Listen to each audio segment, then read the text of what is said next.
নিউজিল্যান্ডের অকল্যান্ড থেকে সরাসরি আপনাদের সাথে যুক্ত হয়েছি সিএম আমিনুল বাহার।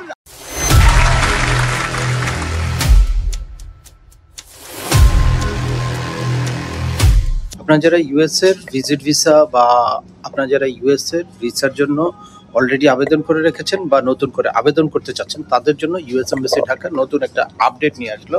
ইউএস এর ভিসার অ্যাপ্লিকেশন প্রসেসটা নতুন করে শুরু হচ্ছে। আপনারা এরই মধ্যে যারা ইউএস এমবাসি ঢাকার সিজিআই পোর্টালে ঢুকেছেন তারা অলরেডি দেখেছেন যে ভিসা অ্যাপয়েন্টমেন্ট অ্যারাইভিং সুন এরকম একটা তাদের টোটাল সিস্টেমটা এখন শাটডাউন আছে।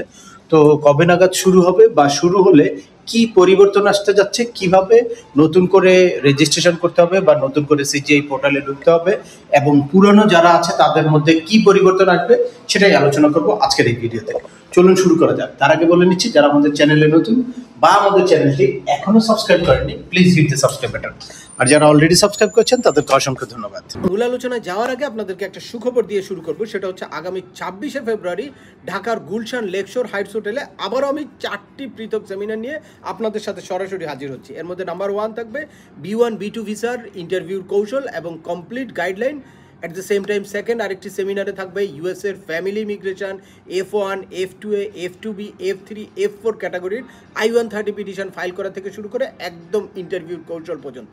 এছাড়া আপনারা জানতে পারবেন এই সেমিনারে যে কোন ক্যাটাগরির কবে ডকুমেন্ট ফাইলিং করতে পারবেন, অ্যাট দ্য সেম টাইম কবে ইন্টারভিউ ডেট পেতে পারেন। আর এর বাইরে আরও 2টি পৃথক সেমিনার থাকবে, যার মধ্যে একটি হচ্ছে কানাডার ওয়ার্ক পারমিট সংক্রান্ত গাইডলাইন নিয়ে এবং আরেকটি হচ্ছে অস্ট্রেলিয়ার ভিজিট ভিসা সংক্রান্ত গাইডলাইন নিয়ে। তো যারা যেই সেমিনারে অংশগ্রহণ করতে ইন্টারেস্টেড, আপনারা স্ক্রিনে দেখানো নাম্বারে কল দিয়ে অথবা হোয়াটসঅ্যাপে মেসেজ দিয়ে আপনারা সেমিনার সম্পর্কিত ডিটেলস জানতে পারেন এবং আপনাদের রেজিস্ট্রেশনটি সম্পূর্ণ করতে পারেন। সেমিনার সম্পর্কিত বিস্তারিত ডিসক্রিপশনে দেওয়া থাকবে। আর এই সেমিনারের আসন সংখ্যা খুবই সীমিত, তাই আজই আপনার রেজিস্ট্রেশনটি সম্পূর্ণ করুন। আমাদের এই চ্যানেলে ইউএসএ, কানাডা, অস্ট্রেলিয়া, ইউকে সহ ইউরোপের বিভিন্ন দেশের ভিজিট, পড়াশোনা, ওয়ার্ক পারমিট এবং মাইগ্রেশন সংক্রান্ত বেশ কিছু আপডেটেড ইনফরমেশন আছে। আপনারা যারা যেই টপিকস ইন্টারেস্টেড দয়া করে ওই রিলেটেড সকল ভিডিওগুলো দেখবেন। আর এরপরে ছোটোখাটো প্রশ্ন থাকলে ভিডিওর নিচে কমেন্টস করবেন।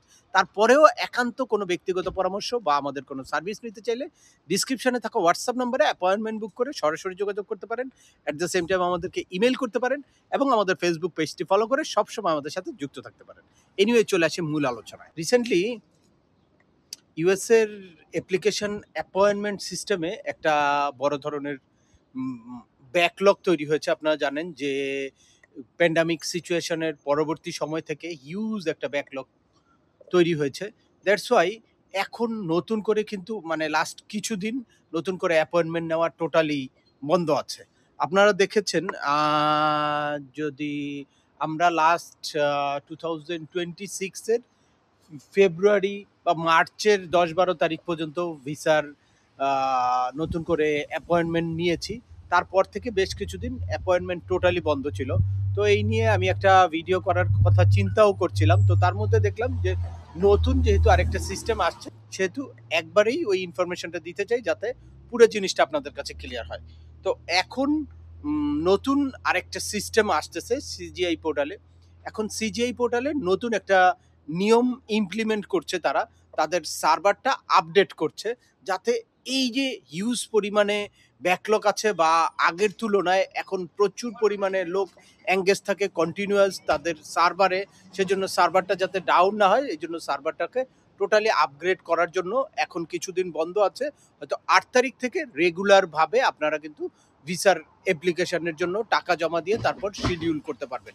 এটা হচ্ছে সিজিআই পোর্টালের। আর DS-160-র সিস্টেমটা কিন্তু আগের মতোই আছে, অর্থাৎ DS-160-র অ্যাপ্লিকেশন ফিল আপের নিয়মের মধ্যে কোনো রকম কোনো পরিবর্তন আসে নাই। শুধুমাত্র সিজিআই পোর্টালে, অর্থাৎ যেই পোর্টালে আপনারা প্রোফাইল ক্রিয়েট করে তারপর সেই প্রোফাইলটাকে আপডেট করেন বা ওই পেমেন্টটাকে ইন্ট্রোডিউস করতে হয় ইউএস এমবাসি ঢাকার সাথে, সেই পোর্টালটার মধ্যে কিছু পরিবর্তন আসছে। সেক্ষেত্রে এই পরিবর্তিত যেই নতুন সিস্টেম আসছে এই সিস্টেমের মধ্যে পুরানো যারা এর আগে অ্যাপয়েন্টমেন্ট নেওয়া আছে বা ফি পেমেন্ট করা আছে তাদের সবাইকে আবার নতুন করে রেজিস্টার করতে হবে। পুরানো সিস্টেমের সকল রেজিস্ট্রেশন কিন্তু বাতিল হয়ে যাবে। তাই এই নতুন সিস্টেমে কেউ যদি নতুন করে রেজিস্ট্রেশন না করে, সাইন আপ না করে, তাহলে কিন্তু তারা ইন্টারভিউ দিতে পারবে না। খুবই, খুবই ইম্পর্টেন্ট।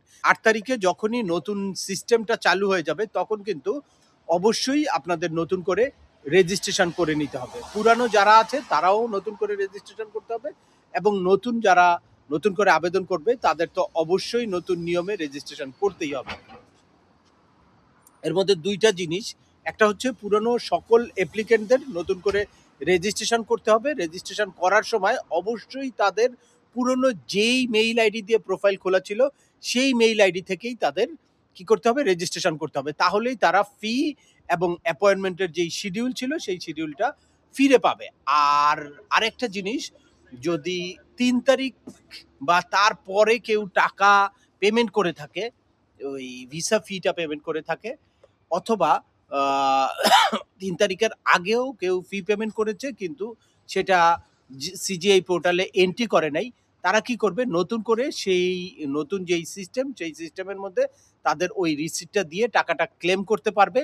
ক্লেম করে তারপর সেটা তারা তাদের পোর্টালে অ্যাডজাস্ট করে নিতে পারবে। অর্থাৎ ৩ তারিখের পরে যারা ফি পেমেন্ট করবে, তারা নতুন সিস্টেমেই তাদের ওই ভিসা ফিটা রেজিস্ট্রেশন করে তারপর ভিসা ফি ক্লেম করে তাদের ইন্টারভিউ ডেট কিন্তু নিতে পারবে। আমি আশা করছি যে নতুন যেই সিস্টেম আসছে, এই সিস্টেমে আপনাদের অ্যাপ্লিকেশনের প্রসেসটা আরো অনেক সহজ হবে, এবং খুব সহজেই আপনারা ইন্টারভিউ ডেট নিতে পারবেন, বা ইন্টারভিউ রিলেটেড যত রকম জটিলতা আছে সেই জটিলতাটা কেটে যাবে, সার্ভারটাও অনেক ফাস্ট হবে। তো আজকের ভিডিওটি আর দীর্ঘায়িত করছি না। আশা করি এই ভিডিও থেকে আপনারা ইউএস এমবাসি ঢাকা নতুন যেই আপডেট নিয়ে আসছে তাদের সিস্টেমে বা সিজিআই পোর্টালে, সে ব্যাপারে একদম ক্লিয়ার ধারণা পেয়েছেন, এবং এই আপডেটটার সাথে আপনি কিভাবে অ্যাডজাস্ট করবেন বা কি কি পরিবর্তন আসছে সে ব্যাপারে আপনারা ক্লিয়ার একটা ধারণা পেয়েছেন।